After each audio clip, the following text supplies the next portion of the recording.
folks!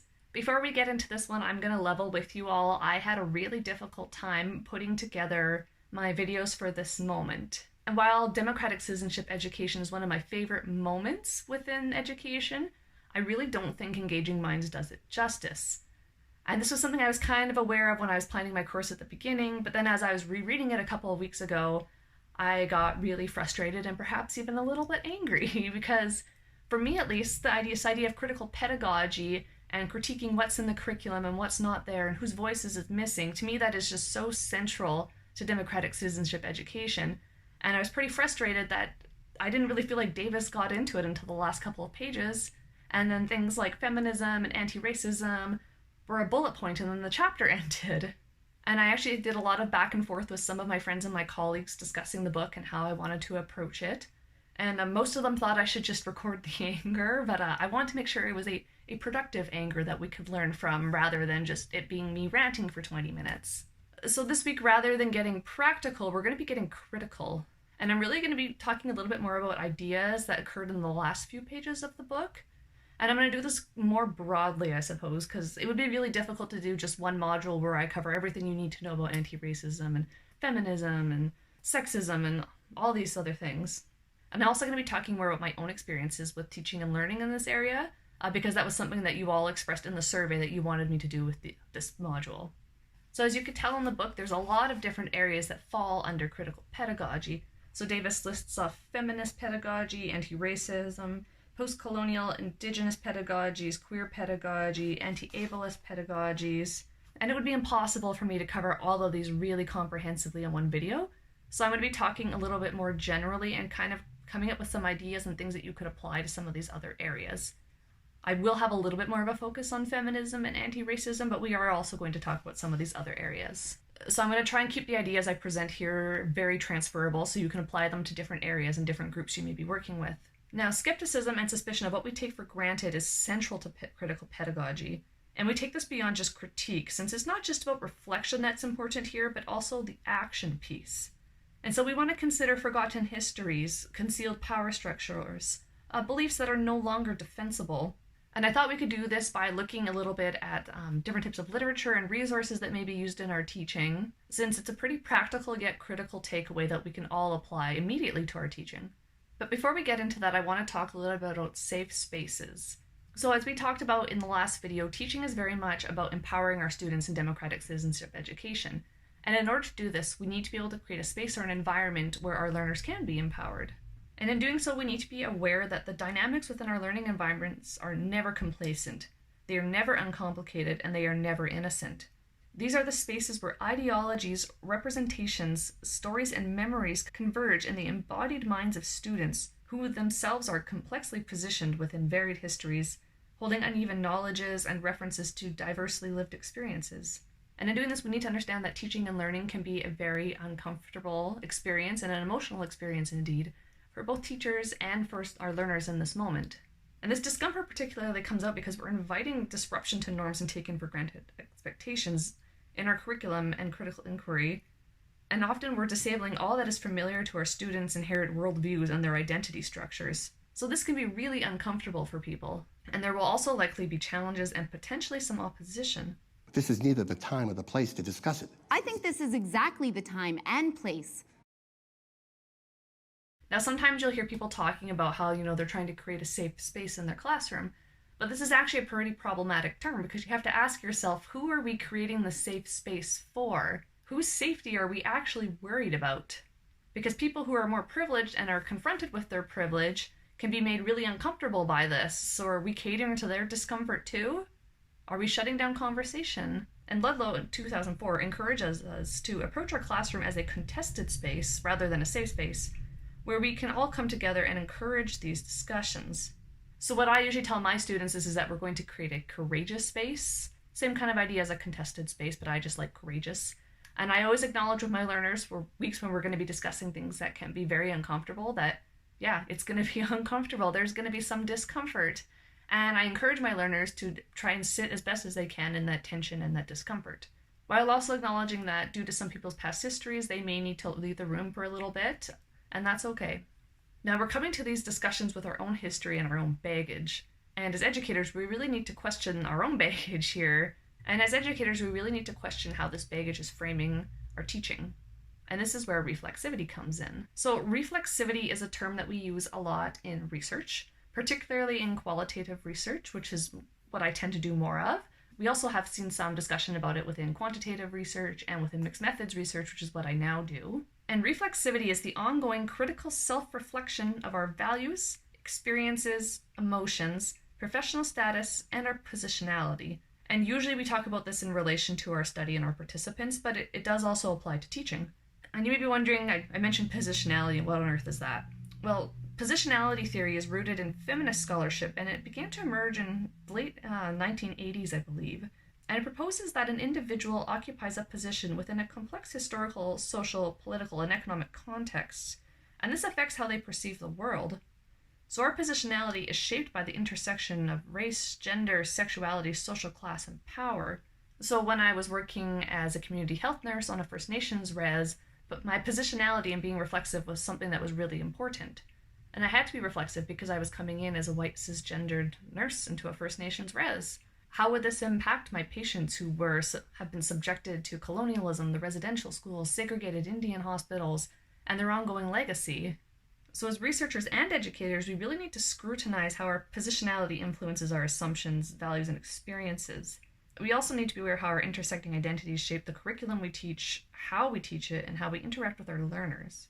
And I think this idea of reflexivity ties in nicely to what Davis described as being the goal of democratic citizenship education, of that being the realization that life is lived collectively in an endless choreography, rather than being about perfection.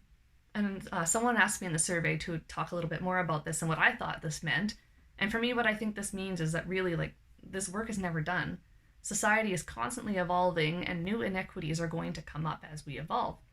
Take digital divides, for example. There are some people, especially in Canada, who don't have the same access to broadband internet services. And this is an inequity that people wouldn't have thought about 50 years ago, but it is something we need to be aware of as educators. For example, if I'm designing a course, I need to be aware that I could have learners that are in very rural areas that don't have the greatest internet connection. And so those who do have half-decent access are going to have an advantage over others. So I think we need to continue being reflexive as part of this ongoing choreography. We also need to acknowledge how our positionality changes, how power can shift over time.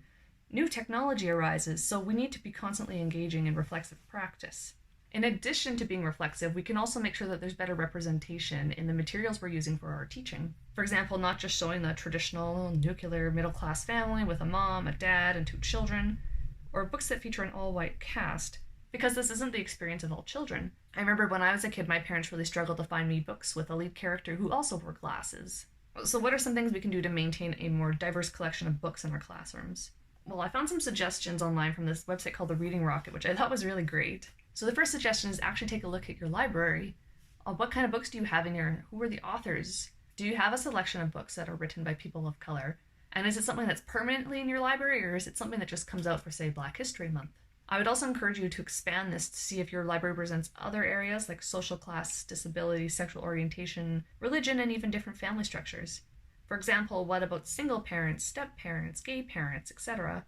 They also encourage you to consider where you're purchasing your books. Do they even offer a diverse selection of books across genres? Perhaps there's some racial bias there. They also suggest looking to book awards that are race-based, which is something I actually hadn't considered before, and I have a few examples here that they shared of race-based literature awards. So I think if you're stuck, this could be a really good place to start.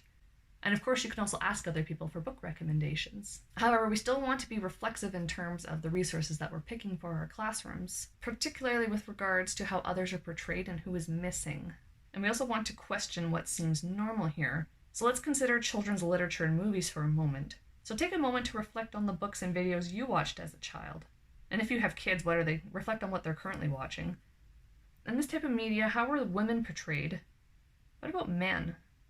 People of color, those living in poverty, people with exceptionalities. What about the elderly? And this article by Christensen uses The Little Mermaid as an example, which was my favorite book as a child.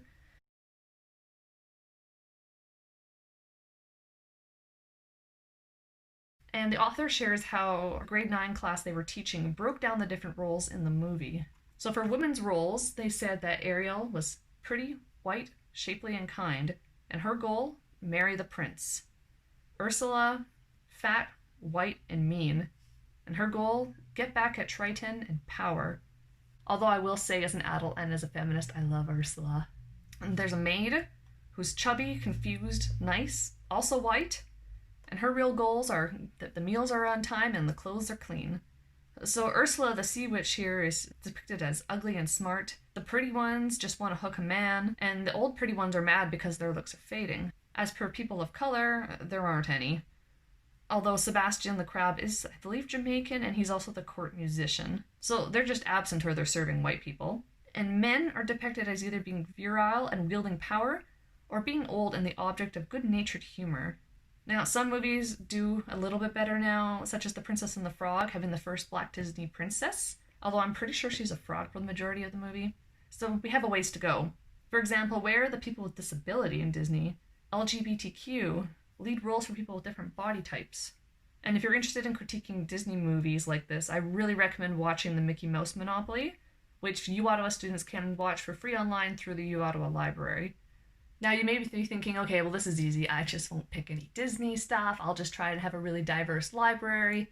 But you still need to be cautious with this. It's not that simple. And as Angus McMurtry cautions us in one of the supplementary videos this week, while we want to have more diversity in these materials, we do need to be cautious. For example, if we only have books about people of color who are famous, historically or presently, it could send a message about the kind of role a person of color has to have to even make it into a story at all. I would also argue we want to make sure we aren't promoting one group at the expense of another. For example, right now there's a Canadian author, Adam Pottle, who is boycotting his own children's book in which the main character is deaf because one of the illustrations in the book depicts a quote-unquote Asian stereotype.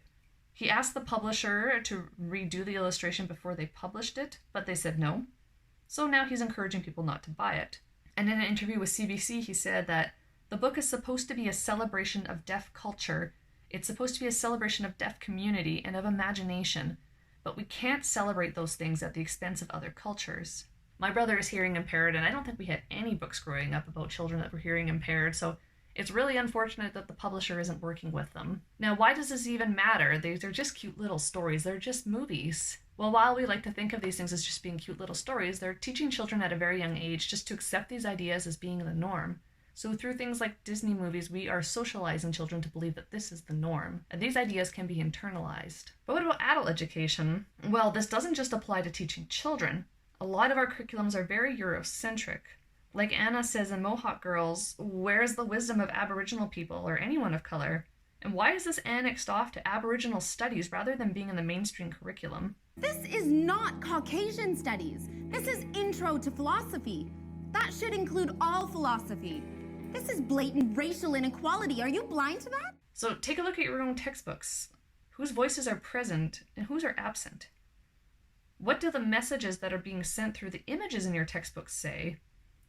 Medical textbooks, for example, have recently come under fire.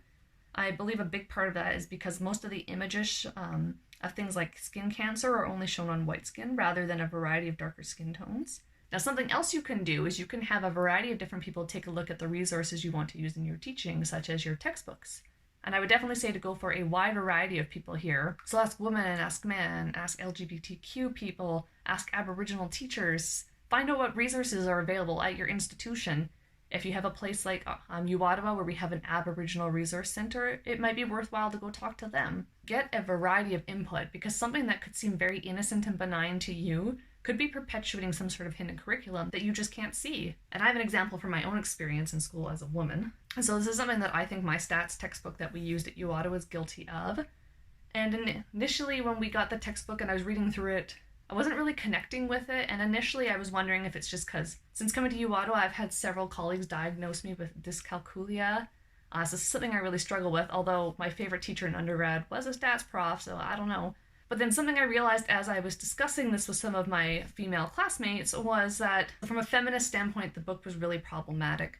And I'll put some screenshots up on here to show you what I'm talking about, but for example, in the book, the author talks a few times about his genitals. He talks about sperm, he uses that for some of his examples. And somewhere in there, there was an example of, I believe, women in catsuits. I couldn't find it in time for this video, but I remember it being in there somewhere. And one of the women in my class actually ended up using the book for her course on discourse analysis. And she did a whole discourse analysis on this one book from a feminist perspective. And it was always funny when she came to class because she'd have the book open and it would be all highlighted, but it wasn't highlighted for statistical stuff. She was highlighting all the parts in it that were sexist, and a lot of the book was highlighted. So now a lot of people really like this textbook, and just speaking from my own experience, most of the people I know who like this textbook are men. And most of the women that I've talked to about this book find it either problematic or they're just kind of neutral about it. So this is an example of a textbook that probably should have been run by some women even before it was published. And I told this story actually to my students in my BEd class last year, and I remember that my female students looked absolutely horrified. I remember one woman that was at the front of the room, her jaw actually dropped, and I remember a lot of my the men in my class just kind of chuckled and rolled their eyes. And I don't think it was that they were making light of the situation. Knowing the men in my class, I think they probably just thought this was quite absurd. But it was very interesting then seeing the women's reaction when they looked around the room and saw their colleagues chuckling at this. So yeah, this textbook should have been run by few others. So before I end things off, I want to give you a book recommendation from one of my colleagues, Deandra Singh, Everyday Anti-Racism, Getting Real About Race in Schools. And this book has some really practical tips about dealing with racism in the classroom. So if that is something you want to know more about, this is a good read. That's all for now, folks. I know we didn't talk about anything really specific like teaching strategies or assessment strategies this time, but I really hope that I was able to give you some food for thought and getting you to sort of start questioning some of the things that you're seeing around you. Like, what's in the curriculum? What's in your textbook? What do these images even mean that you're seeing in your textbooks? And I will be doing another video next week talking about the residential schools. So stay tuned, and until then, I will see you all online.